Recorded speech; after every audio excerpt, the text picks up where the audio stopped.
Fui expulsado de mi casa por mis propios padres el mismo día que terminé la escuela secundaria solo porque mi hermano necesitaba más espacio, pero después de publicar lo que pasó, toda mi familia cambió de actitud. Fue un martes. No recuerdo la hora exacta, solo sé que había regresado de la escuela, todavía con la mochila colgando de un hombro, cuando mi madre me llamó al comedor. Estaba mi papá ahí también. Los dos sentados, con cara de que iban a decirme algo importante. Y ya desde ese momento sentí que algo andaba mal. No porque parecieran tristes o preocupados. Era más como si ya hubieran tomado una decisión hace rato y yo solo estaba ahí para escucharla. Me dijeron que necesitaban hablar conmigo, seriamente. Me senté. No dijeron nada por unos segundos. Mi papá carraspeó. Mi mamá fue directa: es momento de que empieces a independizarte un poco. No entendí. Pensé que iban a hablarme de buscar trabajo o de ahorrar para la universidad. Pero no. Me dijeron que necesitaban mi cuarto, que mi hermano iba a mudarse otra vez con nosotros, y que como él tenía problemas para adaptarse, lo mejor sería que yo me fuera a vivir con el tío Mike por un tiempo. No respondí nada al principio porque estaba tratando de entender si hablaban en serio. ¿Mi hermano? El mismo que había causado un infierno en la casa hace 2 años, que se fue porque no podía seguir bajo el mismo techo con nadie. ¿Ahora regresaba y yo tenía que largarme? Pregunté si era una broma. Me dijeron que no, que ya lo habían hablado con el tío Mike, que él estaba dispuesto a dejarme el sótano de su casa por unos meses mientras reorganizaban todo. Dije que eso no tenía sentido, que yo no había hecho nada, que el que causaba problemas siempre había sido mi hermano. Me dijeron que no se trataba de culpa, que se trataba de la adaptación, que él no podía dormir en el sillón otra vez, que necesitaba privacidad para empezar de cero, que no querían que volviera a recaer. Usaron esa palabra, recaer, como si fuera culpa mía que él tuviera ataques de rabia cuando las cosas no salían como quería. Me fui a mi cuarto sin decir nada más. Esa noche no bajé a cenar. Nadie subió a buscarme. Al día siguiente, me desperté con cajas vacías en el pasillo. Ya las habían traído para que empacara. Ni siquiera me lo pidieron, solo las dejaron ahí. Eso me mató. No por las cajas en sí, sino porque confirmaban que no había vuelta atrás. Era un hecho. Empaqué sola. Mi madre ayudó un poco, pero lo hizo rápido, como quien se quiere quitar una curita. Dijo cosas como: esto va a ser bueno para ti, te va a hacer madurar. Cada vez que decía algo así, me daban más ganas de gritarle que se fuera al carajo. Pero no dije nada. Me llevaron a la casa del tío Mike el viernes. No se quedaron mucho rato, ni una cena, ni una charla. Ni siquiera subieron al sótano conmigo, solo se aseguraron de que dejara mis cosas ahí y se fueron. Y ahí me quedé. El sótano no estaba tan mal si lo comparas con estar en la calle, pero era un puto sótano, frío, húmedo, con olor a madera vieja y a humedad. Tenía una cama inflable, una lámpara de escritorio, y un pequeño armario de plástico. No había ventanas. Apenas entraba señal del wifi de arriba. El tío Mike era tranquilo. No se metía mucho. Dijo que podía quedarme el tiempo que necesitara. Pero claramente no era algo que él hubiera buscado. Solo aceptó porque mis padres se lo pidieron. Y no porque les importara dónde iba a estar, sino porque necesitaban que no estuviera en su casa. Esa primera noche en el sótano fue la más silenciosa que recuerdo. No porque no hubiera ruido, sino porque todo el silencio que había me gritaba lo mismo, que ya no tenía un lugar. Y lo peor es que nadie más sabía. Ningún amigo, ningún familiar, más allá de los que estaban involucrados. Ni siquiera yo lo estaba procesando del todo. Solo sabía que algo se había roto y que no tenía idea de cómo iba a recomponerlo. Pero lo que más me jodía era saber que mi hermano ya debía estar en mi cuarto, probablemente en mi cama, usando mis cosas, instalado, cómodo, con la bendición de mis papás. Porque eso sí, a él siempre le perdonaban todo. Y ahí fue cuando empecé a pensar en contarle a alguien, pero no sabía a quién. Pasaron unos días. Me adapté como pude al sótano. El tío Mike me dejaba estar tranquilo. No preguntaba nada. A veces me dejaba algo de comida en la mesa de la cocina, otras veces salía y no volvía hasta la noche. No era malo, solo estaba en su mundo, y yo era una presencia nueva que no le molestaba. Me preguntó una vez si estaba bien. Dije que sí. No preguntó más. Fui a la escuela como si nada hubiera pasado. No le conté a nadie. No porque me diera vergüenza, aunque sí la sentía, sino porque no quería tener que explicarlo. Era demasiada energía. Y ni siquiera sabía por dónde empezar. Mis padres me echaron para que mi hermano pudiera quedarse con mi cuarto. Suena inventado. Suena estúpido. Pero era real. Cada vez que llegaba la tarde y tenía que volver al sótano, se me hacía un nudo en el estómago. No odiaba el lugar en sí. Odiaba lo que representaba. Ese sótano era la prueba física de que mis papás ya no me querían cerca. De que había una jerarquía, y yo estaba en el fondo. Ni siquiera era odio lo que sentía. Era una mezcla rara de tristeza, bronca y resignación. Como cuando te das cuenta que estás solo, pero todavía no sabes qué hacer con esa información. La primera persona que notó algo fue una profesora. La de historia. Me preguntó si todo estaba bien en casa. Creo que lo notó por cómo estaba escribiendo mis ensayos. Más oscuros, menos enfocados, más rabia entre líneas. Le dije que sí, que todo bien. Me miró como si no creyera una sola palabra, pero tampoco insistió. En mi casa, o mejor dicho, en su casa, nadie me escribía. Nadie preguntaba si estaba bien, si necesitaba algo. Nada. Solo un mensaje de mi mamá unos días después diciendo, no olvides que el viernes hay cita con el dentista. Ni un ¿cómo estás? Nada. Era como si me hubieran trasladado, como si yo fuera un mueble incómodo que decidieron guardar en otro lado. Empecé a dormir mal. No porque tuviera pesadillas, sino porque no lograba sentir que el día había terminado. Todo se sentía incompleto, como si estuviera esperando que algo pasara. Que alguien viniera a buscarme, que dijeran que fue un error, que me necesitaban de vuelta. Pero no pasó. Nunca pasó.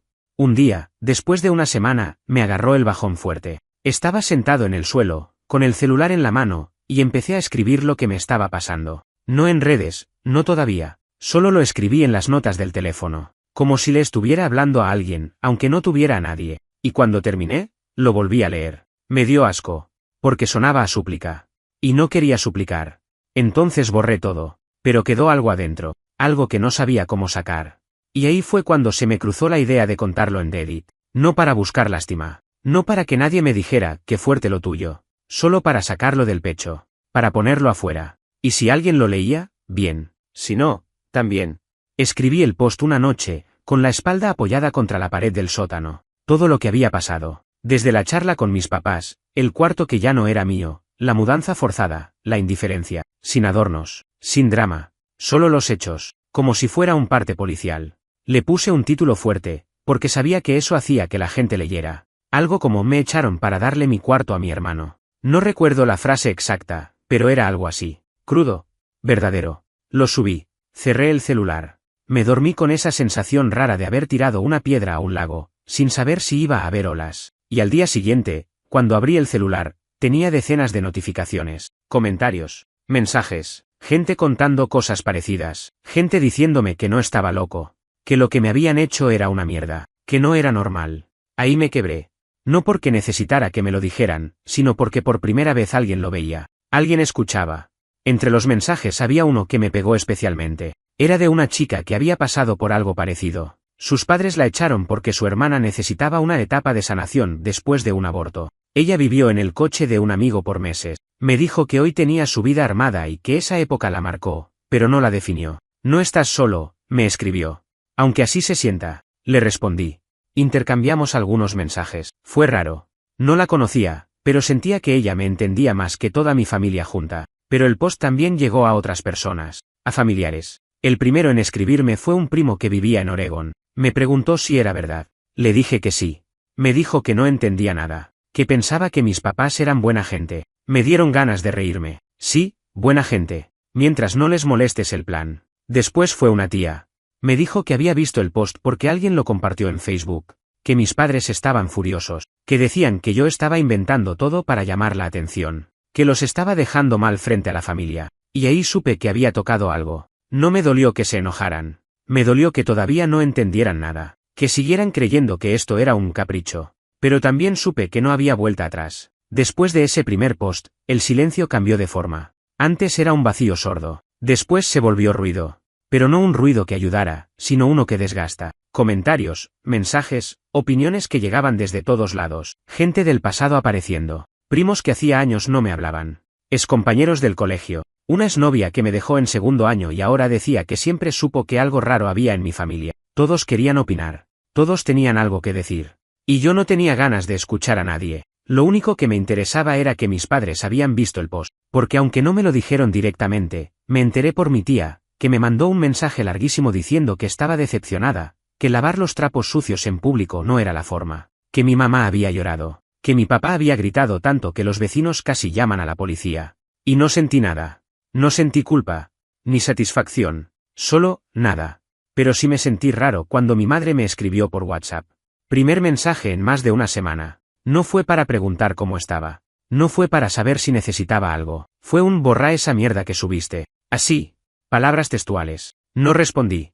Ni siquiera abrí el mensaje. Solo lo vi en la pantalla de bloqueo. Y después lo dejé ahí, flotando entre las notificaciones, como un recordatorio de que esa gente no me conocía, o no quería conocerme. Lo que sí me hizo ruido fue que, después de ese mensaje, me llegó otro. De mi hermano. No lo había visto ni hablado con él desde antes de que lo trajeran de nuevo a la casa. Nunca fuimos cercanos. Siempre fue un tipo difícil, de esos que se enojan con todo, que rompen puertas cuando pierden en un videojuego, que te insultan por respirar cerca de su comida. Pero ese mensaje fue distinto. Decía, no sabía que te habían echado. Pensé que te había sido vos. Lo leí 3 veces. No entendía si era una excusa o si realmente no sabía. Le respondí, ¿en serio no sabías que era tu culpa?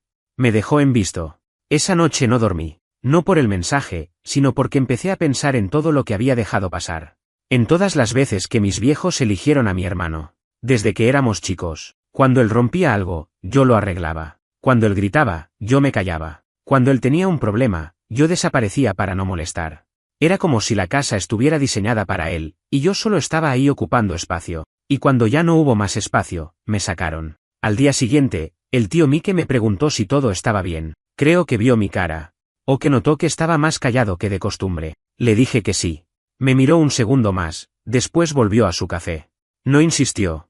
Pero esa noche me dejó una pizza en la puerta del sótano, con una servilleta que decía, no hay mucho que decir, pero estoy. No soy de llorar. Pero esa noche lloré. Porque por primera vez en semanas, alguien no me estaba pidiendo nada. Solo estaba ahí. A los pocos días, mi papá apareció en persona. Estaba saliendo del colegio, mis auriculares puestos, mochila al hombro, y ahí estaba él, apoyado en su auto, con cara de que quería hablar. No tenía ganas, no tenía fuerza, pero no podía ignorarlo. Así que fui. Me saludó como si nada hubiera pasado. Me dijo, ¿tenés un minuto? Le dije que no. Me insistió. Dijo que solo necesitaba explicarme unas cosas. Accedí, solo porque no quería armar un escándalo en plena calle. Nos subimos al auto. No arrancó. Solo me miró y dijo, esto se nos fue de las manos. No dije nada. Me explicó que después del post, mis abuelos, los padres de él, lo habían llamado furioso, que estaban indignados con lo que había pasado, que no podían creer que me hubieran echado, que si no solucionaban esto rápido, iban a revisar el tema de la herencia. Dijo esa palabra como si pesara más que cualquier otra, herencia. Entonces entendí. No estaban arrepentidos, estaban desesperados. Me dijo que necesitaban que yo hablara con los abuelos, que les dijera que estaba todo bien, que había sido un malentendido, que no me echaron, que me fui por decisión propia, que me estaban ayudando a crecer. Me reí. En su cara. No porque fuera gracioso, sino porque era tan patético que me daban ganas de vomitar.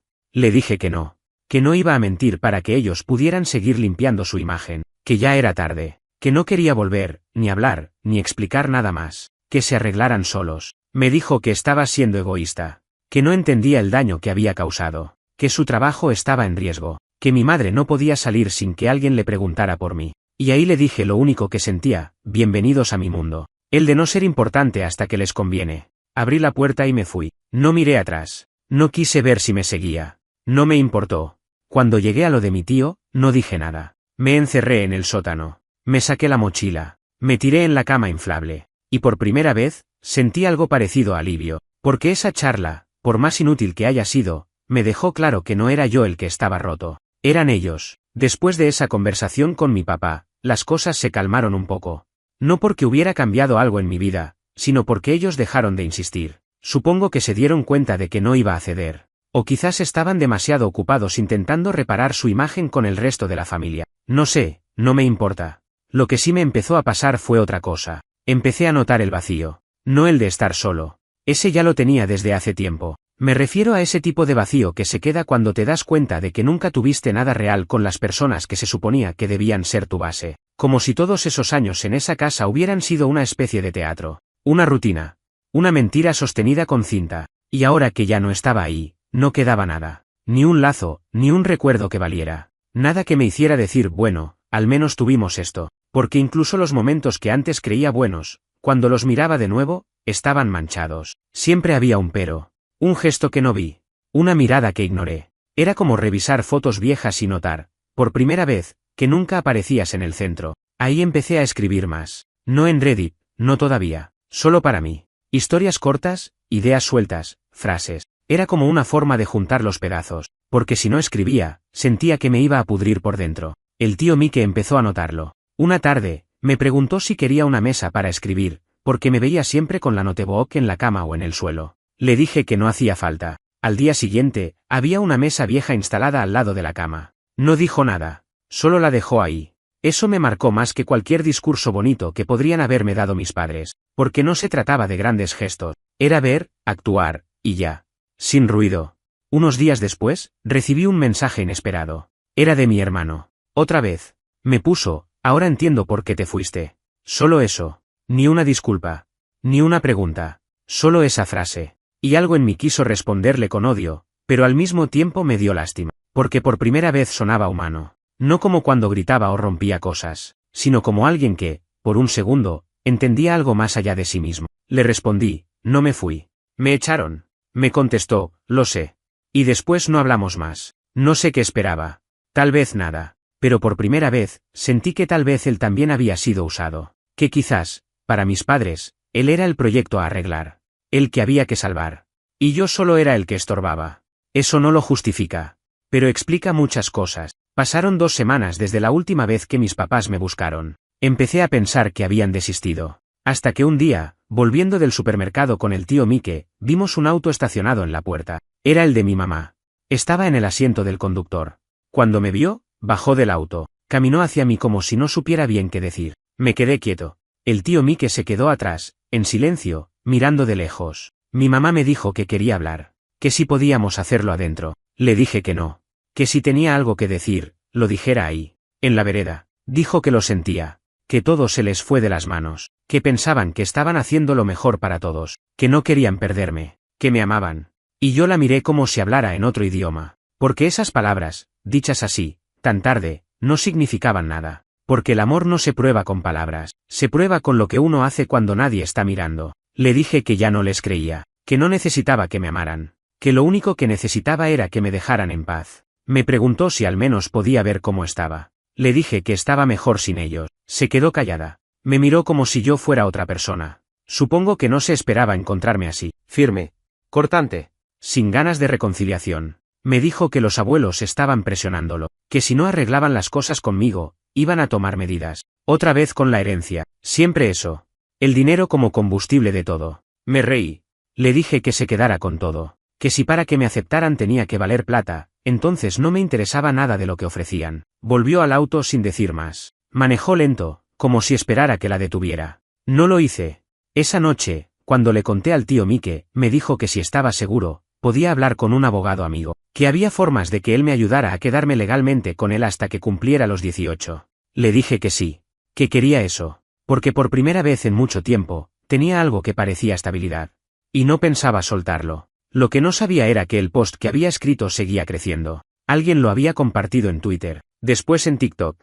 Y ahora había más ojos encima, gente hablando del tema, gente que no me conocía, pero tenía algo para decir. Y eso iba a traer más consecuencia. Lo del post se me fue de las manos. No en el mal sentido. Pero tampoco lo vi venir. Yo solo lo había subido para desahogarme, como quien lanza una botella al mar esperando que nadie la encuentre. Y ahora estaba en todos lados. TikTok, Twitter, foros. Gente haciendo vídeos contando mi historia como si fuera un caso de estudio. Algunos hasta ponían voz robótica y música triste de fondo. Me daba risa, pero también me incomodaba. Porque ya no era solo mío. Había comentarios de gente diciendo que me apoyaban, que me entendían, que mis padres eran lo peor. Pero también estaban los otros, los que decían que debía haber más detrás, que algo no cerraba, que seguramente yo también era conflictivo, que los padres no echan a un hijo por nada. Y sí, claro, porque siempre tiene que haber un motivo. Siempre hay gente que necesita justificar lo injustificable, como si la lógica del abuso fuera tan compleja que el instinto ya no bastara.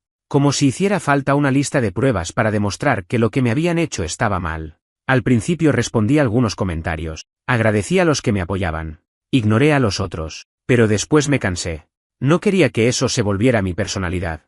No quería ser el chico del post, solo quería recuperar algo de calma, pero la calma no venía, porque los mensajes no paraban. Y entre todos esos mensajes, apareció uno que no esperaba. Mi abuelo. Nunca me había escrito directamente, siempre fue de esos tipos serios, que hablaban poco, que parecían vivir a través de las opiniones de los demás. Su mensaje era corto, quiero hablar con vos, a solas, no con tus padres, cuando puedas. Lo ignoré al principio. Me generaba desconfianza. pero después pensé que tal vez necesitaba escuchar algo más. Así que le respondí que podíamos hablar por teléfono. Me dijo que prefería en persona, que si podía pasar por la casa del tío Mike. Le dije que lo pensaría. Esa noche, le conté al tío. Me dijo que si no quería, no tenía que hacerlo, pero que si lo hacía, él iba a estar cerca. Le dije que sí, que prefería que estuviera. Mi abuelo vino el domingo a la tarde, solo, sin mi abuela, sin nadie más. Me sorprendió verlo más flaco, más cansado. No sé si era por la edad o por el desgaste de todo esto. Me saludó con la mano. Ni abrazo ni nada. Se sentó en el sillón como si le costara estar ahí. Y arrancó diciendo que no iba a defender a nadie, que no estaba ahí para justificar lo que habían hecho mis padres. Dijo que se había enterado por otras personas, que el post lo había dejado helado, que nunca supo que me trataban así, que pensaba que todo estaba bien. Pero claro, dijo, ¿cómo lo iba a saber si ustedes se mostraban juntos solo en Navidad? Me contó que cuando le preguntó a mi papá qué había pasado, él negó todo. Dijo que yo exageraba, que todo era parte de una rebeldía adolescente, que me había ido porque no quería respetar reglas. Mi abuelo dijo que no le creyó una palabra, que por primera vez en años, vio el miedo en los ojos de su hijo. No miedo a perderme, sino a perder el dinero. Y eso fue lo que lo hizo enojar. No lo que me hicieron, sino que fueran tan estúpidos como para ponerlo todo en peligro. Lo dijo así, sin filtros. Y me di cuenta de que, para él, esto también era un asunto de vergüenza más que de afecto. Me dijo que él no era bueno con los sentimientos, que nunca supo cómo acercarse, que con mi papá fue igual, y que por eso él había salido como salió, pero que eso no era excusa, que había visto lo suficiente, y que quería ayudarme si yo aceptaba. No supe qué decirle. Era raro, porque no era una disculpa. Era como una oferta, un trato. Me dijo que si quería vivir con mi tío, él podía encargarse de los gastos, que si quería seguir estudiando, lo iba a pagar, que si quería ir a terapia, iba a cubrirlo, pero que necesitaba que le dijera una sola cosa, si pensaba seguir exponiendo todo. Y ahí entendí el motivo real. No era preocupación por mí, era control de daños. Él no quería que siguiera hablando, no quería más posts, más vídeos, más cosas que lo dejaran mal parado en el club de golf o donde fuera que él se sintiera importante. Le dije que no planeaba hacer nada más, que ya había dicho lo que tenía que decir, pero que tampoco pensaba callarme si alguien me atacaba, que si volvían a inventar cosas sobre mí, los iba a quemar con todo. Me miró, asintió, se levantó, dijo que iba a hablar con su abogado para ayudar con el tema de la custodia, y se fue.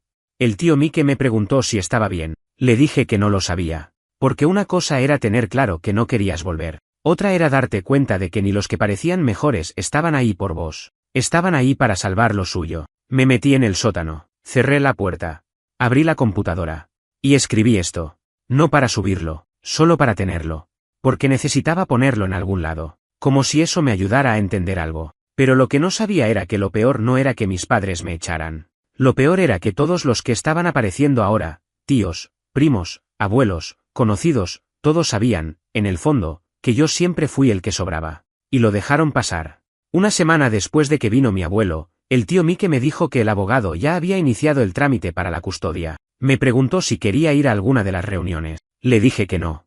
No porque no me importara, sino porque no quería volver a escuchar a nadie hablar de mí como si fuera un paquete que se pasa de mano en mano. Desde que todo esto empezó, me sentía más como un problema a resolver que como una persona.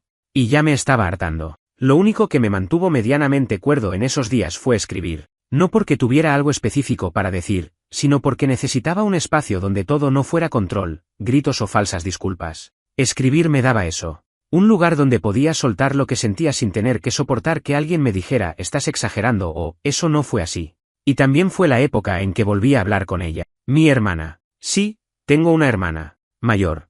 Había estado viviendo en otro estado los últimos años. Siempre fue la que él se fue, la que él se salvó del caos familiar. Nunca hablamos mucho cuando vivíamos juntos, pero tampoco nos llevábamos mal. Solo éramos distintos. Ella era de las que se escondían en su cuarto. Yo era de los que hacían ruido. Me escribió un correo. Ni mensaje, ni WhatsApp. Un correo. Formal, como si no estuviéramos relacionados. Me dijo que había visto todo en redes, que alguien le pasó el post, que no podía creer lo que había pasado, que estaba devastada.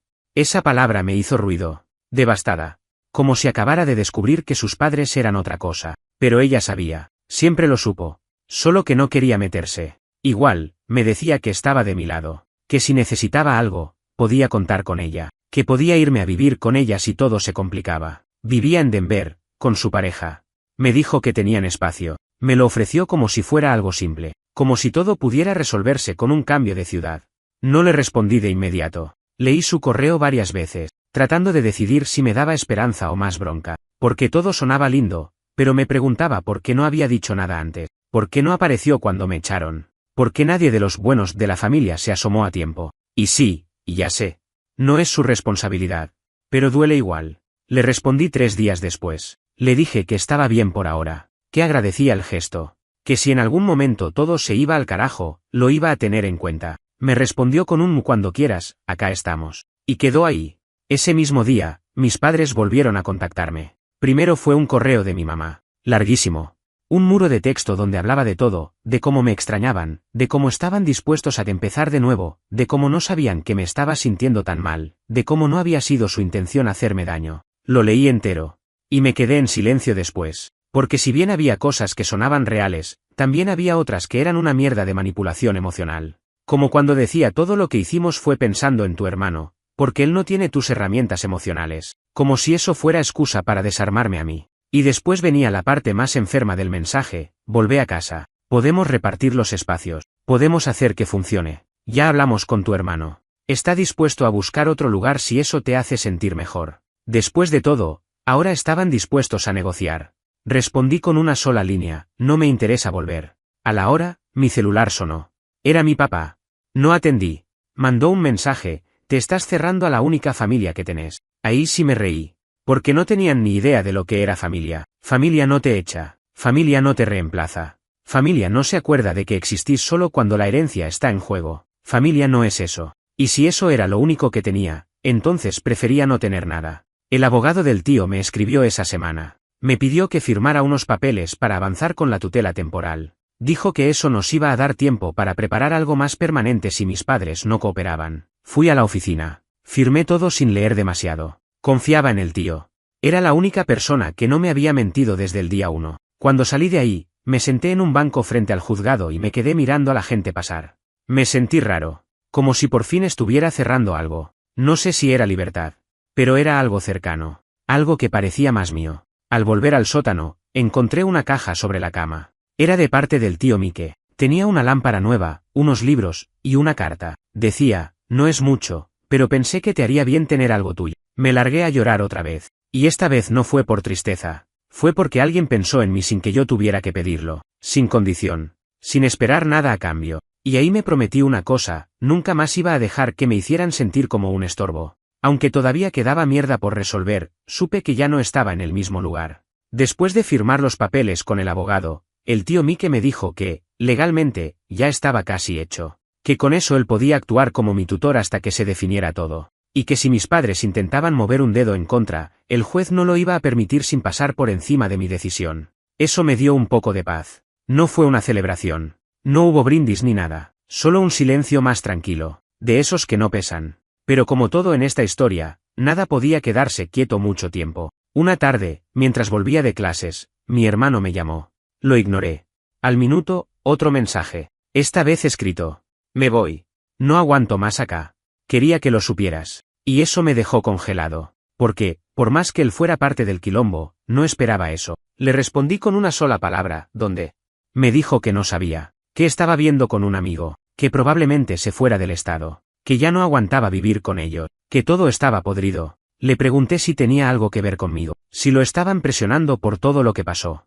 Me dijo que no exactamente. Que desde que publiqué todo, mis padres no paraban de discutir. Que lo usaban a él como excusa para pelear entre ellos, que su vida se volvió un infierno, que lo trataban como una bomba de tiempo. Y ahí fue cuando entendí algo que no me había permitido pensar antes: a él también lo usaron. No como a mí, pero de otra forma. Lo inflaron de culpas, lo cargaron de expectativas, lo disfrazaron de víctima cuando les convenía y de agresor cuando les servía. Lo moldearon para que respondiera a lo que ellos necesitaban, y cuando no encajaba, se lo sacaban de encima. No lo justifico, pero entendí.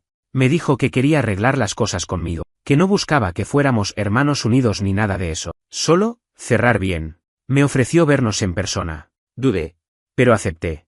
Nos vimos en una cafetería cerca del centro. Llegó primero. Estaba distinto, más flaco, más tranquilo, sin esa tensión constante que tenía antes. Se levantó, me saludó sin abrazar. Yo tampoco quería abrazo. Nos sentamos. No hubo introducciones. Me dijo que lo que pasó le abrió los ojos, que pensaba que yo me había ido porque me pintó desaparecer, que cuando se enteró de la verdad, se sintió culpable, pero que no sabía qué hacer, que todo en esa casa siempre fue manipulación y gritos, que aprendió a quedarse callado para sobrevivir. Le dije que eso no lo hacía menos responsable, que no me importaba si él no fue quien tomó la decisión, que su silencio también dolió. Me dijo que lo sabía, que no esperaba perdón, que solo quería que yo supiera que, de verdad, no quiso que pasara así, que si pudiera retroceder, habría dicho algo, aunque fuera tarde. Le dije que agradecía que diera la cara, que yo tampoco esperaba que fuéramos otra cosa más que dos personas que pasaron por la misma tormenta y salieron por lados distintos. Nos quedamos en silencio un rato, tomamos café. Y después nos fuimos. No hubo cierre emocional. No hubo te quiero. Solo un entendimiento. Y con eso alcanzaba. Volví al sótano y no le conté a nadie, ni al tío Mike.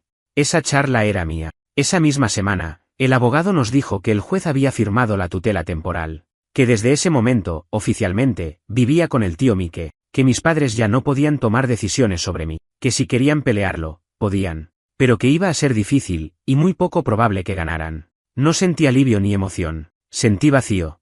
No por tristeza, sino porque todo el ruido que venía sonando desde hacía semanas, de golpe, se apagó. No tener que justificarme más, no tener que verlos, ni esperar un mensaje, ni temer un llamado. Nada. Una noche, ya con todo resuelto, volví a abrir Reddit. No había entrado más desde que se viralizó. Fui al post. Lo leí entero. Cada palabra, cada párrafo que escribí con bronca y agotamiento, cada cosa que pensé que nadie iba a leer. Y leí los comentarios que habían seguido llegando, gente preguntando cómo estaba, gente contando historias similares, gente diciendo que les ayudó leerme. Y ahí lo decidí. Escribí un update. Nada largo, solo la verdad. Conté que estaba con mi tío, que ya era legal, que mis padres no podían tocarme más, que estaba mejor, pero no ileso, que todavía había noches en las que soñaba que me echaban otra vez, que todavía me costaba confiar, que todavía había cosas rotas adentro. Pero también dije que no me arrepentía de haber hablado, porque si no lo hacía, nadie se enteraba, porque si me callaba, la historia seguía igual. Y porque, aunque al principio sentí que estaba solo, después entendí que no lo estaba. El post explotó otra vez, pero ya no me afectó, porque ahora, era yo el que tenía el control. Y aunque no todo estaba bien, por primera vez en mucho tiempo, no me sentía invisible. Pasaron ya varias semanas desde que todo se volvió oficial. Custodia legal, tutoría del tío Mike, mis papás sin derecho a decidir nada sobre mí. La rutina se volvió una constante tranquila. No feliz, pero tranquila. Y eso para mí ya era muchísimo. Me levanto, voy al colegio, vuelvo, ayudo un poco en la casa, ceno con Mike cuando coincidimos, y escribo. A veces leo. Otras veces solo me tiro en la cama del sótano y miro el techo. No porque esté deprimido, sino porque mi cabeza sigue en modo reparación. Estoy aprendiendo a no estar alerta todo el tiempo, a no esperar el próximo golpe. A no pensar que alguien va a venir a sacarme de nuevo. Lleva tiempo. No es automático. Pero se puede.